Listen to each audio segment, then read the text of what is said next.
Welcome to your deep dive into the fascinating world of learning and memory. Of course, from a neuroscientific perspective, we've got some seriously cool sources lined up for you. Oh, yeah. Yeah, we're talking about everything from like the nitty-gritty of how memories form, like at the cellular level, all the way to um, Wow. some really interesting studies about how our brains change as we learn. I even found a fascinating story about a Kenyan javelin champion who learned entirely from YouTube videos. Oh, wow. Talk about a self-starter. Yeah. Okay, let's unpack this. It's really amazing to consider that everything we know, every skill we've mastered, is ultimately reflected in the physical structure of our brains. Right. So before we get into those like mind-blowing stories, let's start with the basics. How do neuroscientists actually define learning and memory? So, learning from a neuroscientific perspective is the process by which our brains acquire new information or skills. Hmm. This results in changes in our behavior or knowledge. Okay. And those changes are essentially what we call memory, the encoding, storing, and retrieval of that information. So essentially, learning is the process and memory is the product. Got it. Both are rooted in physical changes within our brain's neural networks. So it's not just about remembering facts for a test. Right. It's about literally rewiring our brains. Exactly. That leads to a question I've always wondered about. Are there different types of memory? Absolutely. We can broadly classify memory into two main categories: Yeah. declarative and non-declarative. Okay. Declarative memory is what we typically think of as conscious memory. Facts, events, experiences, things we can recall and describe. For example, remembering historical dates or what you had for breakfast this morning. Okay, that makes sense. So what about non-declarative memory? What falls under that umbrella? Non-declarative memory, also known as implicit memory, is all about skills and habits, those learned behaviors that operate below the level of conscious awareness. Okay. Think about riding a bike or typing on a keyboard. Right. You don't have to consciously think about each step. Your brain just executes the sequence automatically. It's like our bodies have their own memory systems that operate independently of our conscious thoughts. Exactly. Now, our sources dive into the specific brain regions that are essential for all of this learning and memory magic. Right. The hippocampus, the cerebrum, especially the prefrontal cortex, and the basal ganglia, Okay, these are the key players we need to understand. got it. Each of these brain structures has a unique and vital role in how we learn and remember. The hippocampus, tucked deep within the brain's temporal lobe, acts like a memory indexer. It's sorting and organizing new information Okay. and helping convert those short-term memories into long-term ones. It's crucial for those what, where, and when types of memories, the building blocks of our personal narratives. So the hippocampus is like our brain's personal librarian, Yeah, carefully filing away our experiences. exactly. What about the cerebrum? So the cerebrum is the brain's command center, Okay. handling a wide range of higher-level cognitive functions, including language, reasoning, and decision-making. For learning, the cerebrum is crucial for what we call working memory, the ability to hold and manipulate information in our minds while we're actively thinking and problem-solving. Oh, And the prefrontal cortex, at the very front of the cerebrum, plays a crucial role in planning, organizing information, and focusing our attention, all skills that are absolutely essential for effective learning. okay. So we've got the hippocampus forming memories, the cerebrum handling those higher level thinking skills. What about the basal ganglia? Where do they fit into the picture? The basal ganglia are a group of structures nestled deep within the brain. They're all about procedural learning, habit formation, and those smooth, coordinated movements that make us look like we know what we're doing. When you're learning a new skill, like playing the piano or perfecting your tennis serve, the basal ganglia are hard at work, helping you refine and automate those complex sequences of actions. It's amazing how all these different brain regions work together seamlessly, each contributing its expertise to the overall process of learning and memory. Okay, now let's zoom in even further.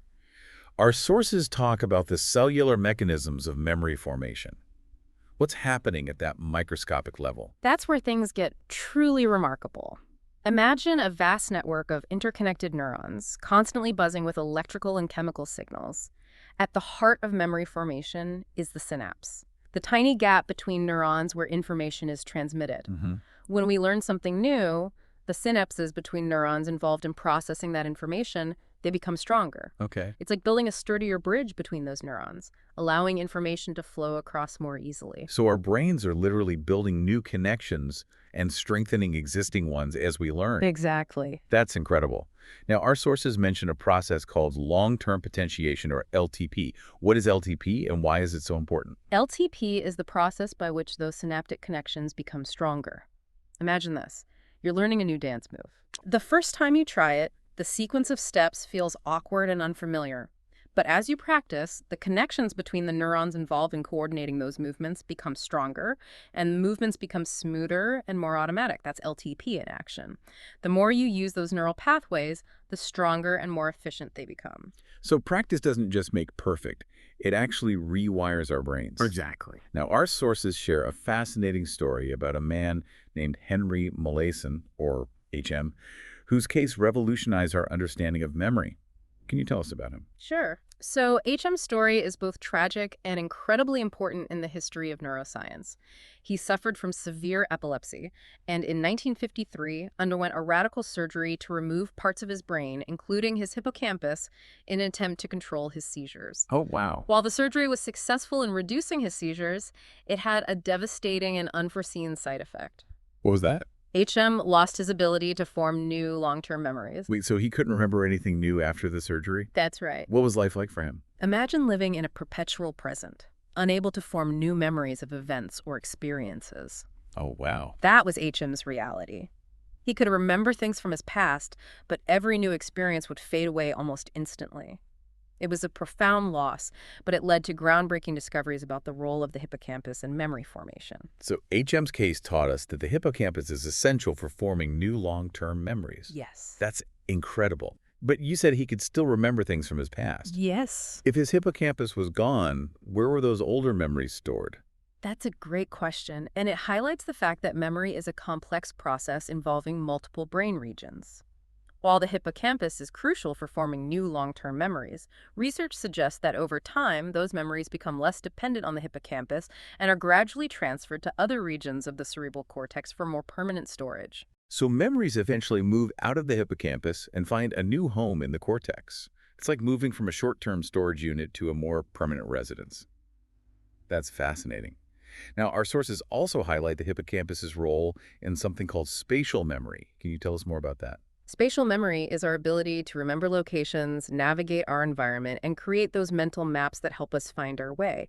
And it turns out that the hippocampus is a key player in this. Think of it like your brain's internal GPS system. So whenever I successfully navigate my way home from the grocery store without using Google Maps, I can thank my hippocampus for that. Exactly. A fascinating study involving London taxi drivers provided compelling evidence for the hippocampus's role in spatial memory.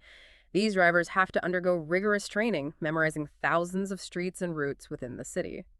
Researchers discovered that compared to other drivers, London taxi drivers had larger hippocampi, particularly in a region called the posterior hippocampus. So their brains were literally bulking up as they learned the city's complex layout. What was even more fascinating was that the size of that region of the hippocampus was directly correlated with the number of years of experience a driver had. The more experienced the driver, the larger that brain region. That's incredible. Now, our sources also mention place cells and grid cells in the hippocampus. What are those? Place cells and grid cells are specialized types of neurons within the hippocampus that fire when an animal, including humans, is in a specific location or moving through a particular pattern of space. Place cells, discovered by John O'Keefe, are like individual neurons that represent unique locations in your mental map, like your desk, your favorite coffee shop, that park bench where you had your first kiss. So each place cell has its own little territory in our mental map of the world. What about grid cells? What do they do? Grid cells, discovered by Maybritt and Edward Moser, fire in a grid-like pattern as we move through our environment. They provide our brains with a coordinate system, like latitude and longitude lines on a map, allowing us to track distances and directions. It's like our brains have their own internal GPS system. Exactly. That's amazing. Now, we've talked about how memories form and the key brain regions involved. But what about the process of remembering and forgetting? How do those work? Remembering and forgetting are two sides of the same coin, really. Both are essential for how we learn and adapt to the world. Let's start with remembering, or more specifically, the process of retrieving memories. It's not as simple as pulling a file from a cabinet. Instead, memory retrieval is a reconstructive process. Reconstructive. What do you mean by that? Think of it like this. When you remember something, your brain isn't just replaying a perfect recording. Okay. It's gathering fragments of information from different parts of your brain and piecing them together, Hmm. like a jigsaw puzzle. Right. And just like with a puzzle, there might be pieces missing. Yeah. So your brain fills in those gaps based on your existing knowledge, your expectations, even your current mood. So our memories aren't perfect replicas of the past. They're more like interpretations influenced by our current state of mind. Exactly. That's both fascinating and a little unsettling. It is. And to illustrate just how reconstructive memory can be, let's talk about the Diess-Roediger-McDermott memory test, or the DRM test, as it's often called. Okay, what is this DRM test and what does it tell us about memory? The DRM test is a classic cognitive psychology experiment that cleverly demonstrates how our brains make associations and fill in gaps during memory recall. In the test, participants are presented with a list of words that are all related to a central theme. For example, you might hear words like bed, rest, awake, tired, dream, and snooze. What do all these words have in common? They're all related to sleep. Exactly. But here's the trick. The word sleep itself is never actually presented on the list. Oh, However, when participants are later asked to recall the words, they often confidently report hearing the word sleep, even though it was never there. so even though the word sleep was never explicitly stated, their brains, based on the associated words, just assumed it must have been there. Right. That's really interesting. It highlights how our brains actively seek to make sense of information, creating connections and filling in gaps based on our existing knowledge and expectations. This tendency to make associations and create a coherent narrative, it's what makes our memories so rich and meaningful. Okay. But it also means they're susceptible to distortions and errors. This whole idea of memory as a reconstructive process really changes how I think about remembering. It's not just about passively storing information. It's an active and dynamic process shaped by a multitude of factors. Now, what about forgetting? We've all experienced that frustrating feeling of not being able to recall something we know we've learned. What's happening in our brains when we forget? Forgetting is a complex process, and it's not always a bad thing. In fact, forgetting can actually be beneficial, helping us clear out irrelevant information and making room for new learning. Okay. Imagine if our brains stored every single piece of information we encountered. It would be overwhelming. So forgetting is like our brain's way of decluttering, making space for the information that's most important. That's a good way to think about it. There are a few different theories about why we forget. Oh. One theory, called decay theory, suggests that memories fade over time if they're not used or accessed regularly. It's like a path in the woods that becomes overgrown if no one walks on it. So use it or lose it applies to our memories as well. Exactly. Another theory, called interference theory, proposes that forgetting occurs because memories compete with each other. It's like having too many files crammed into a folder, making it harder to find the specific one you're looking for. So our memories can get in each other's way, making it harder to retrieve the information we need. Right. There are two main types of interference: proactive interference and retroactive interference. Okay. Proactive interference is when old memories interfere with retrieving new information. Think about trying to remember a new phone number when you keep recalling your old one. Right, right. And retroactive interference would be like if learning a new language made it harder to recall words from a language you learned years ago. Exactly. Our brains are constantly processing information, and sometimes those memories can clash, making it harder to access specific details. Now let's talk about a particularly fascinating aspect of memory: reconsolidation. Okay. I've heard that term before, but I'm not entirely sure what it means. Reconsolidation is the idea that when we retrieve a memory, it becomes temporarily unstable and susceptible to modification before being stored again. Wait, so every time we remember something, we're essentially rewriting that memory. That's right. That's a little mind-blowing. It is. And this concept has significant implications, particularly in therapies for addressing traumatic memories. If memories can be modified during reconsolidation, there's potential for interventions that could lessen the emotional impact of those negative experiences. That's an incredibly hopeful concept, but also a bit daunting. It raises questions about the accuracy of our memories and the ethics of manipulating them. You're right, it's a complex area of research. And while there's promising evidence, more work is needed to fully understand how reconsolidation works and how it can be safely and effectively harnessed for therapeutic purposes. Okay. Now that we've covered the foundations of memory, let's shift gears and talk about what this all means for us as learners. We've learned a lot about how the brain handles information, but how can we use this knowledge to boost our learning power? That's where the field of educational neuroscience comes in. It aims to bridge the gap between laboratory research on the brain and real-world learning environments. It's about applying what we know about the brain to develop more effective learning strategies and educational practices. So let's cut to the chase. What does science tell us about how to learn more effectively? One of the most important contributions of educational neuroscience has been debunking common neuromyths, misconceptions about learning that are not supported by scientific evidence. Okay, I'm all for busting myths. Let's hear it. One of the most pervasive neuromyths is the idea of learning styles.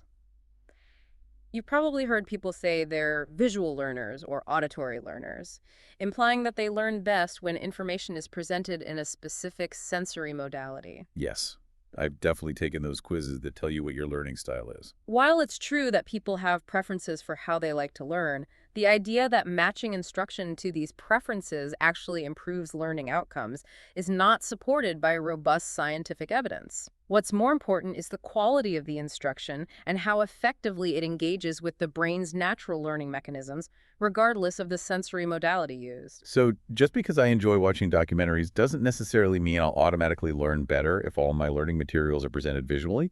I might actually learn more effectively by engaging with the material in a variety of ways. Exactly. Another popular neuromyth is the notion that brain training games can significantly improve overall cognitive ability. Oh, like those games that claim to boost your memory and processing speed?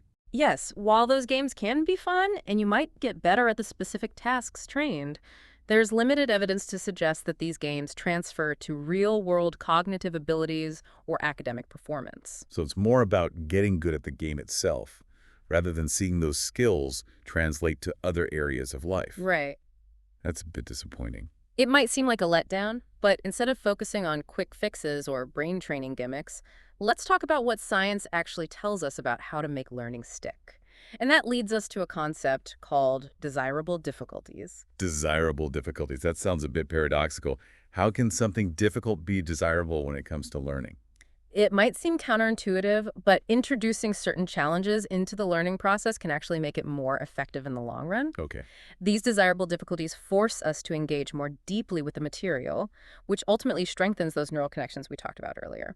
So making learning a bit harder can actually make it stick better. What are some examples of these desirable difficulties? Some of the most effective strategies include retrieval practice, spaced repetition, and interleaving. Retrieval practice involves actively recalling information from memory without looking at the material. That sounds tough. It can be, but that effort is what makes it effective. When you force yourself to retrieve information, you're strengthening those neural pathways and making it more likely that you'll remember it later. Spaced repetition involves reviewing material at increasing intervals, Oh, yeah. preventing those memories from fading away and strengthening those connections over time. And interleaving involves mixing up different subjects or topics during study sessions. Why is interleaving effective? Interleaving forces your brain to work harder to retrieve and discriminate between different concepts. Instead of getting into a groove with one topic and then moving on to the next, you're constantly shifting gears, which keeps your brain more alert and engaged. So it's like cross-training for your brain, making more agile and adaptable. Now, we've talked about sleep's role in consolidating memories, but is there anything else we should know about how sleep and learning are connected? Sleep is absolutely essential for learning and memory consolidation.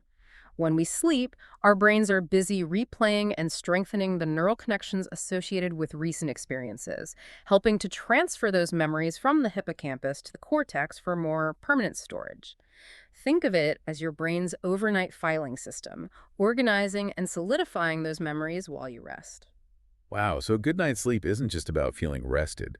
It's actually crucial for our brains to process and store what we've learned. Now, let's switch gears and talk about learning in social settings. What do our sources say about the neuroscience of collaborative learning? Collaboration can be an incredibly powerful tool for learning. When we work together, we share ideas, perspectives, and support each other's understanding. However, collaborative learning also presents unique challenges and ethical considerations. So while teamwork can be great, there's also the potential for things to go wrong. Right. One concern is the issue of freeloading, where some individuals might not contribute equally, relying on others to carry the workload. This can be unfair to the students who are putting in the effort, and it can also lead to less effective learning for the group as a whole. So it's important to establish clear expectations and ensure that everyone is actively participating and contributing to the group's learning. Now, our sources share a story about a pre-med student named Michael who took advantage of his hardworking lab partner at Harvard. What can we learn from his story? Michael's story illustrates the ethical dilemmas that can arise in collaborative learning environments. Instead of contributing equally, Michael shirked his responsibilities, relying on his partner to do most of the work while maintaining a facade of being the helpful teammate. That's incredibly frustrating. He was reaping the rewards of his partner's hard work without putting in the effort himself. What's even more unsettling is that Michael wasn't struggling with the material. He was fully capable of contributing, but chose to exploit his partner's dedication. It's a stark reminder that collaborative learning, while beneficial in many ways, requires careful consideration of group dynamics and the potential for unequal contributions. Now, in contrast to Michael's approach, our sources highlight the power of individual learning, referencing the story of Julius Yego, the Kenyan javelin champion who learned through YouTube videos and dedicated practice. Julius Yego's story is a testament to the power of self-directed learning and intrinsic motivation. Despite lacking access to formal coaching or training facilities, he became fascinated with javelin throwing. He meticulously studied videos of elite athletes, breaking down their techniques and then practicing relentlessly, honing his skills through trial and error and a burning desire to master the sport. It's amazing how he was able to achieve such a high level of expertise through self-directed learning. His story is truly inspiring. What does his success tell us about the brain and learning? It highlights the effectiveness of direct instruction, a teaching approach that combines clear explanations with active practice. Okay. This approach aligns beautifully with the brain's natural learning systems, both the declarative system, which handles factual knowledge, and the procedural system, which governs skills and habits. By watching those videos and then engaging in deliberate practice, Julius was able to develop both the knowledge and the physical skills required to excel in his sport. So even without a traditional coach, he created his own form of direct instruction through observation and practice.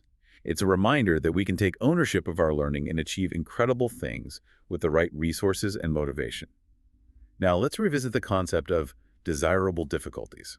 We've already talked about techniques like retrieval practice and spaced repetition, but are there other ways we can introduce these productive challenges into our learning? Absolutely. One surprisingly effective technique is disfluency. Disfluency, what's that? It's the idea of making learning material slightly harder to process. Okay. For example, instead of using a clear, easy-to-read font, you could present the information in a slightly more difficult font, requiring your brain to work a bit harder to decipher the text. So it's about slowing down our processing and forcing our brains to engage more deeply with the material. Exactly. Research suggests that disfluency can enhance memory and comprehension because it requires us to pay closer attention and make more effort to understand the information. It's like we're giving our brains a little workout, but making them work a bit harder to process the information. Right. And it's important to note that disfluency shouldn't be so extreme that it becomes frustrating or demotivating. The goal is to introduce just enough challenge to enhance engagement and promote deeper processing.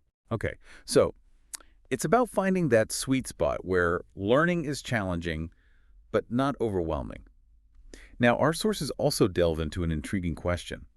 Why is it that, after brain damage, recent memories are often lost while older memories are preserved?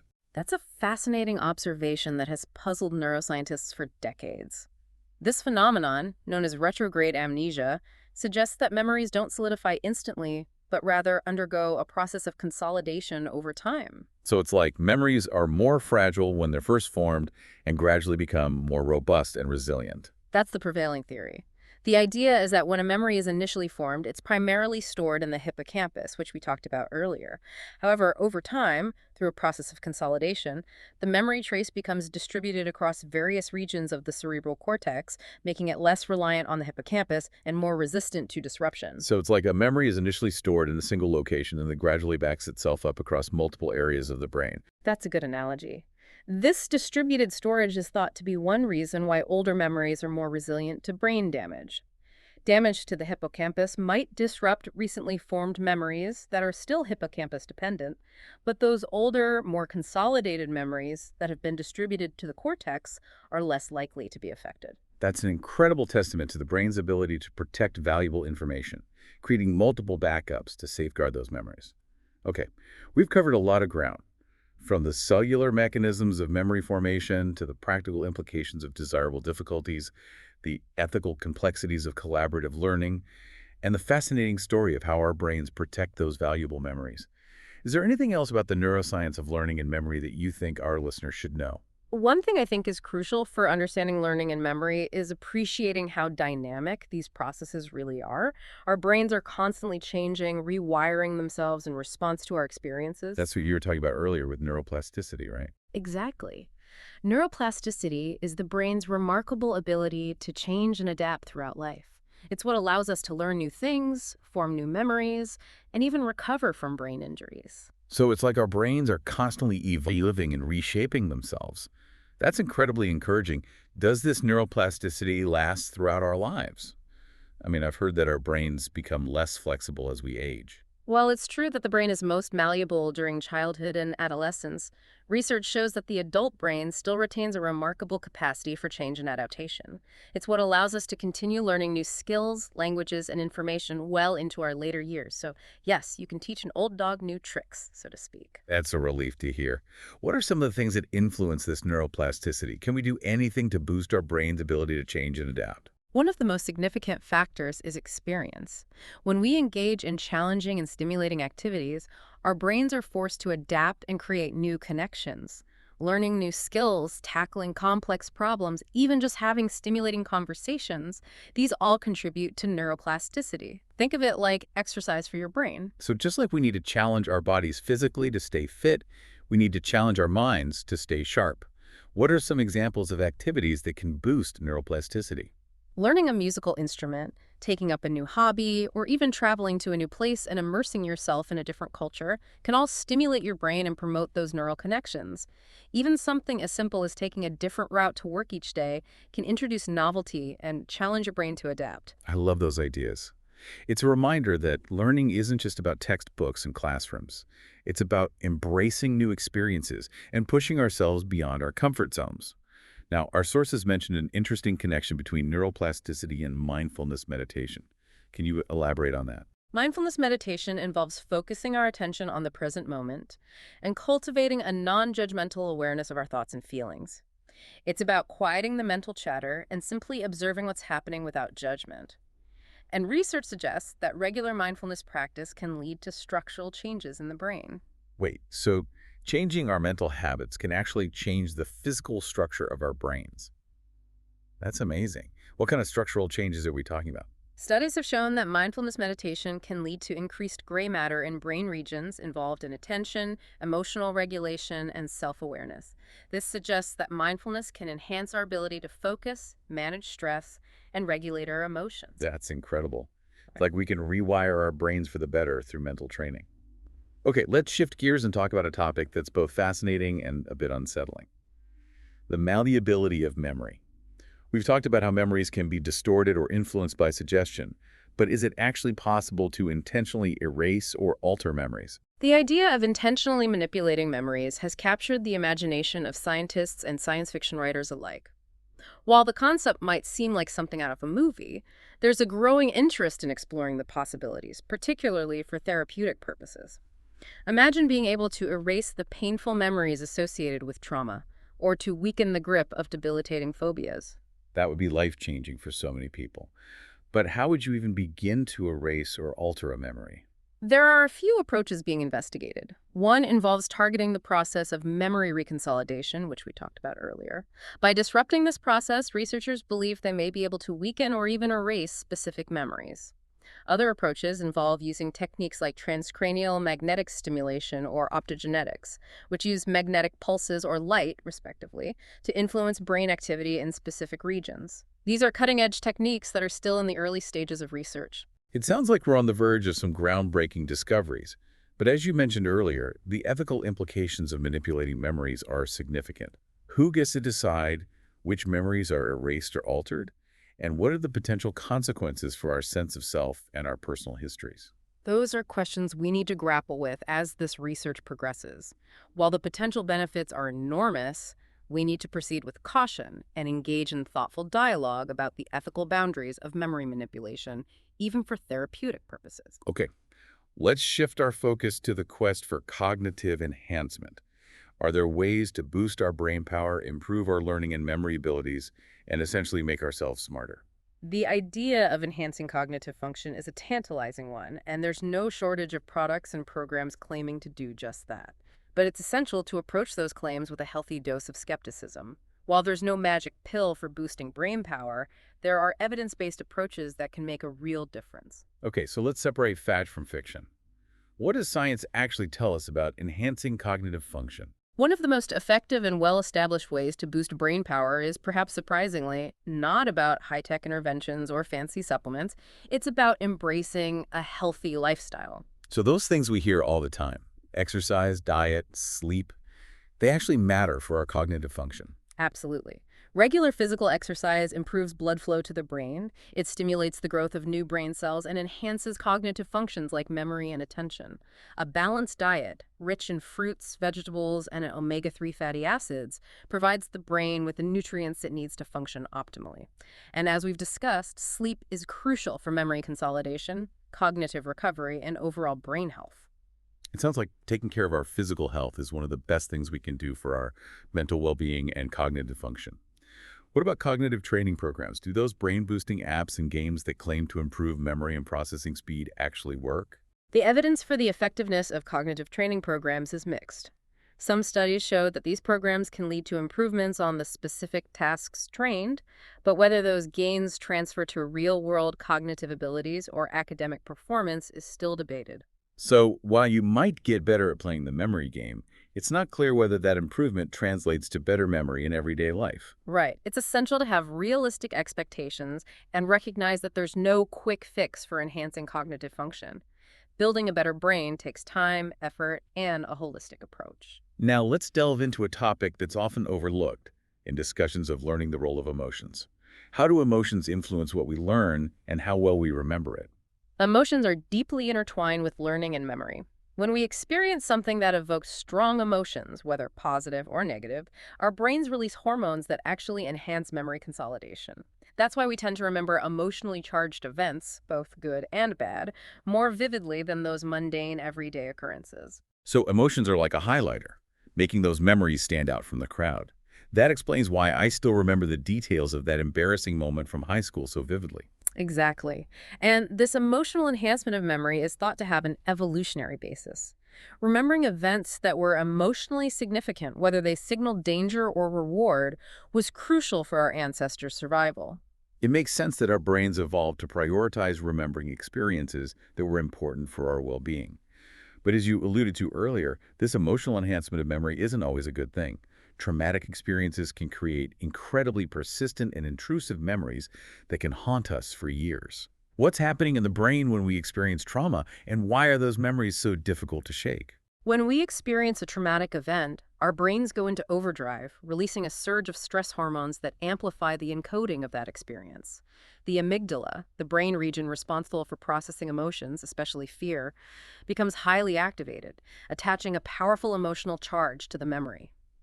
This combination of intense sensory information and heightened emotional arousal creates a potent memory that can be difficult to forget. So it's like the amygdala is stamping those traumatic memories with a big red danger sign, making them stick around longer and resurface more easily. That's a good way to think about it. And this strong emotional tagging can make those memories more resistant to typical forgetting processes.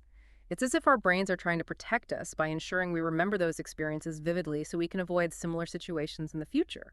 However, for some people, those traumatic memories can become so intrusive that they interfere with daily life, leading to conditions like PTSD. That's incredibly difficult to deal with.